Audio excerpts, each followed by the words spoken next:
Hello, ഇത് ഐഷ ഡിസൈൻസിൽ നിന്നാണ്. ഇത് കുറച്ച് നോർമൽ ബ്ലൗസസ് ആണ്.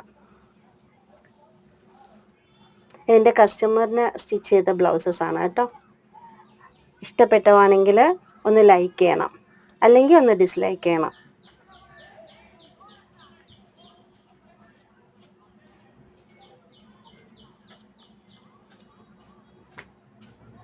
എന്തെങ്കിലും ഞാൻ അപ്ഗ്രേഡ് ചെയ്യണമെങ്കിൽ അതിനെക്കുറിച്ച് കമൻറ്റ് ഇടണം. വേറെ ഒന്നുമില്ല പറയാൻ. Thank you.